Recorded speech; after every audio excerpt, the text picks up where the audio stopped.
Bismillah, assalamualaikum warahmatullahi wabarakatuh. Kaifahalukum para santriwan santriwati yang dirahmati oleh Allah Subhanahu wa taala.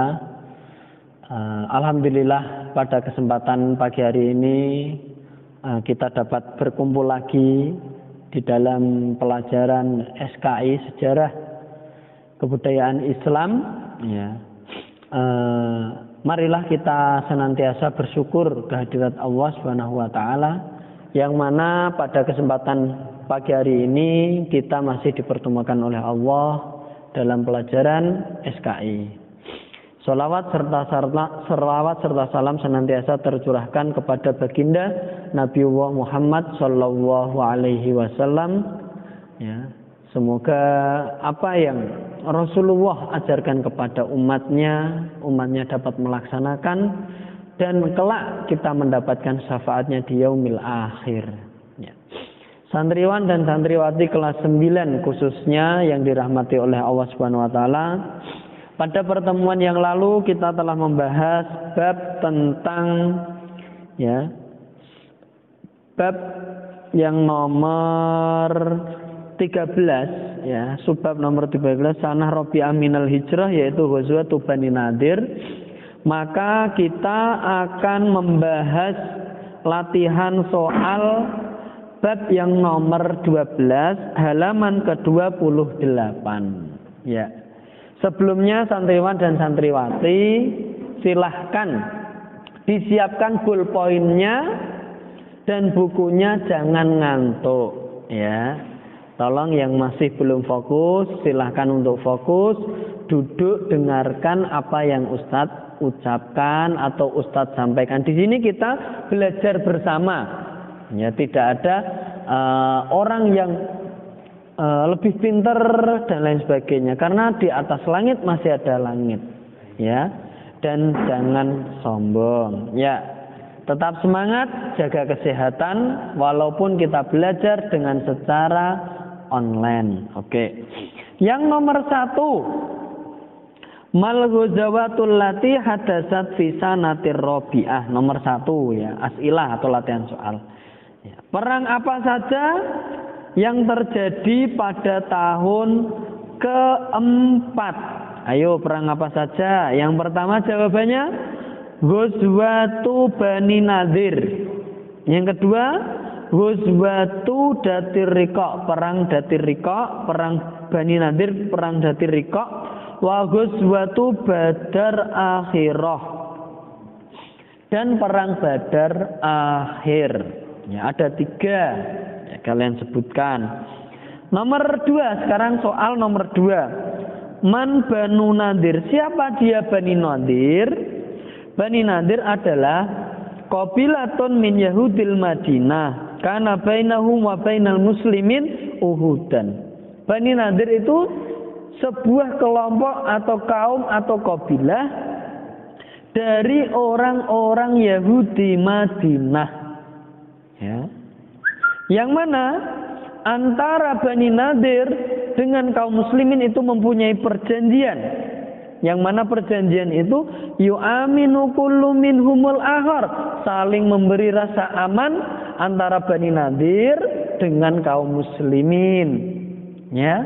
Itulah perjanjiannya ya, jadi seperti itu ya. Itu nomor 2. Sekarang nomor 3, madza fa'alu, apa yang dilakukan Bani Nadir ya. Bani Nadir merencanakan ingin membunuh Rasul, akan tetapi malaikat Jibril memberitahukan kepada Nabiullah Muhammad sallallahu alaihi wasallam tentang kelicikan atau perihal yang akan dilakukan Bani Nadir yang akan membunuh Rasulullah. Rasul tahu keluar dari kaum Bani Nadir, lalu diikuti oleh para sahabat. Di situ sahabat bertanya terheran-heran, kenapa Rasul tiba-tiba keluar? Ternyata mau dibunuh. Jadi seperti itu anak-anak. Itu nomor 3. Sekarang nomor 4. Bimada amarahumur Rasulullah sallallahu alaihi wasallam ba'da khurujihi. Apa yang diperintahkan Rasul sallallahu alaihi wasallam kepada Bani Nadir. Apa yang diperintahkan? Ya. Rasul ya. Maaf. Nah, apa yang diperintahkan oleh Rasulullah Shallallahu Alaihi Wasallam kepada para sahabatnya setelah keluar dari kaumnya Bani Nadir? Rasul memerintahkan kepada para sahabat supaya mengepung Bani Nadir, ya, kaumnya Bani Nadir. Dikepung. Kenapa? Karena mereka ingkar janji. Ya. Tujuan apa mengepung mereka? Menyuruh Bani Nadir supaya keluar dari desanya atau dari negaranya. Karena mereka ingkar janji. Kalaulah yang ingkar janji kaum muslimin, maka kaum muslimin yang keluar. Jadi seperti itu. Ya. Itu nomor berapa tadi? Nomor 1, 2, 3, 4. Nomor 4. Sekarang nomor 5. Mada fa'ala bihim ba'da dzalika. Apa yang dilakukan Rasulullah kepada Bani Nadir? Ya. Apa yang dilakukan? Yang dilakukan Rasulullah kepada Bani Nadir adalah ya, menyuruh keluar Bani Nadir dari tempatnya, yaitu Rasul mengepung dengan para sahabat. Ya, nomor 4 sama nomor 5 jawabannya bersama, yaitu Rasul keluar dengan para sahabat lalu menyuruh Bani Nadir, karena Bani Nadir itu dibisiki oleh ketua dari orang munafik, yaitu Abdullah bin Ubay bin Salul. Maka Bani Nadir seakan-akan yakin dapat bantuan dari orang-orang munafik, ya, akan tetapi orang munafik itu pasti ingkar janji juga. Ya, akhirnya Rasul mengepung mereka, lalu mereka ketakutan memohon kepada Rasul supaya mengizinkan supaya tidak dibunuh, yaitu dengan keluar. Lalu Rasul mengizinkan, ya, keluarlah mereka. Jadi seperti itu anak-anak. Oke anak-anak, silahkan ditulis, dicatat, jangan sampai berpindah channel, tetap di channel Al-Azam, khususnya yang kelas 9 putra maupun putri. Sekarang kita masuk halaman ke-29. Halaman ke-29. Nomor subbab 14. Hawadis. Apa itu hawadis? Ya. Hawadis. Ya. Apa itu hawadis anak-anak? Ya. Ya. Apa hawadis? Ya. Peristiwa-peristiwa. Ya. Ya. Hawadis adalah peristiwa-peristiwa, bisa disebut kejadian-kejadian yang telah terjadi. Ya, hawadis. Nomor 1. Fi sanati Rabi'ah nazala Jibril fi ghuzwati Datir Riqa bi sholatil khauf. Pada tahun ke-4, ya, malaikat Jibril, nazala Jibril, malaikat Jibril turun dari langit, ya. Fi ghuzwati Datir Riqa, pada perang Datir Riqa, ya. Ya, bi sholatil khauf, dengan apa? Mengajarkan kepada Rasulullah tentang sholat khauf. Ketika terjadi perang, ya kan? Maka kan akan terjadi namanya huru-hara. Ya. Orang semuanya takut. Lalu apakah kita wajib meninggalkan sholat? Kalaulah kita tidak terbunuh, tidak mati, ya tetap wajib sholat. Walaupun dengan keadaan takut. Ya. Yaitu malaikat Jibril, ya,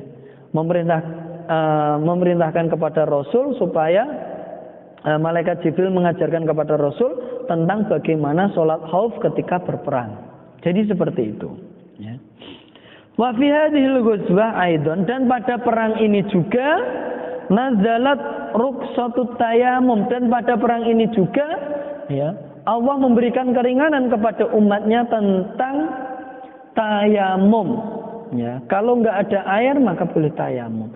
Ketika sedang berperang, padang pasir atau di bebatuan, otomatis tidak ada air. Maka boleh bertayamum. Jadi seperti itu.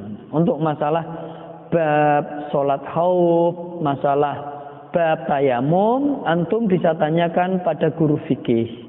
Jadi seperti itu. Ya. Itu tadi nomor 1 ya.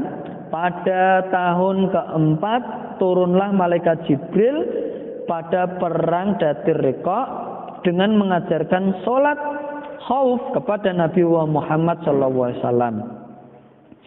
Dan pada wa fi hadhil ghuzwah, dan pada ya perang ini juga, yaitu perang Datir Riqa ya, nazalat rukhsatut tayamum. Allah memberikan keringanan perihal tentang tayamum ya, pengganti wudu. Jadi seperti itu.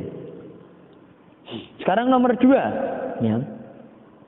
Wa fi hadis sanah, dan pada tahun ini pula tuwfiyat ya Zainab zauju Rasulullah sallallahu alaihi wasallam ya. Dan pada tahun ini pula meninggallah Zainab ya, zauju Rasulullah sallallahu alaihi wasallam. Ya jatuh, bukan zaujun ya. Zainab istrinya Rasulullah sallallahu alaihi wasallam ya. Wa Abu Salamah, dan Abu Salamah ibnu ammatihi alaihi salatu wassalam ya, anak bibinya Rasulullah sallallahu alaihi wasallam, wa huwa akhuhu minar radha'ah, yaitu saudara sepersusuannya Rasulullah sallallahu alaihi wasallam. Jadi Abu Salamah ini meninggal ya, sepupunya Rasul, anaknya bibinya ya. Dan Abu Salamah ini termasuk saudara sepersusuannya Rasulullah sallallahu alaihi wasallam. Itu nomor 2. Sekarang nomor 3 ya. Wa fiha, dan pada tahun ini pula tazawwaja Rasulullah sallallahu alaihi wasallam ya. Dan pada tahun ini pula Rasulullah sallallahu alaihi wasallam menikah ya. Ummu Salamah. Rasul menikah dengan Ummu Salamah ketika Ummu Salamah menjadi janda dan sudah selesai masa iddahnya. Kenapa Rasulullah menikahi? Karena Ummu Salamah ya adalah seorang perempuan yang sudah beriman kepada Allah dan Rasulnya. Pada saat itu masih sedikit perempuan-perempuan Islam. Ditakutkan ketika perempuan bepergian karena harus ada mahram ya, dan Allah memberikan petunjuk kepada Rasulullah supaya menikahi Ummu Salamah. Juga memuliakan janda-janda pada saat itu, yang mana ya, apabila mereka mencari nafkah ya kan, banyak sekali godaan-godaan dari orang-orang kafir. Maka dari situlah tujuannya adalah Rasulullah sallallahu alaihi wasallam menikah dengan Ummu Salamah. Yang keempat, wa fiha wulida Husain bin Ali, dan pada tahun itu pula lahirlah Husain bin Ali, yaitu cucu Rasulullah sallallahu alaihi wasallam dari pernikahan Fatimah dengan Ali bin Abi Thalib ya. Sekarang nomor 5, wa fiha amara Rasulullah sallallahu alaihi wasallam Zaid bin Sabit. Pada tahun itu pula Rasulullah sallallahu alaihi wasallam menyuruh atau memerintahkan kepada Zaid bin Sabit an yata'allama kitabatal yahud, supaya mempelajari ya tulisan-tulisan orang-orang Yahudi. Kenapa? Rasul menyuruh Zaid bin Sabit untuk mempelajari tulisan orang-orang Yahudi, liyaktubalahu ilaihim ya, supaya ketika Rasul menulis surat atau Rasul menyurati orang Yahudi, Zaidlah yang akan menulis surat tersebut ya, liyaktubalahu ilaihim ya. Ketika Rasul ingin menyurati orang Yahudi dengan tulisan Yahudi, maka Zaidlah yang akan menulis. Wa yaqra'alahu ma yaktubuna ilaihi. Dan Zaidlah yang akan membaca tulisan orang Yahudi di hadapan Rasulullah Shallallahu Alaihi Wasallam. Jadi ini ya poin pertama, kedua, ketiga, keempat, dan kelima bab Hawadits nomor 14 halaman 29. Tetap semangat khususnya kelas 9 putra maupun putri. Kurang lebihnya Ustadz mohon maaf apabila ada pertanyaan yang kurang jelas bisa japri ke Ustadz langsung. Ya, wabillahi taufik wal hidayah. Assalamualaikum warahmatullahi wabarakatuh.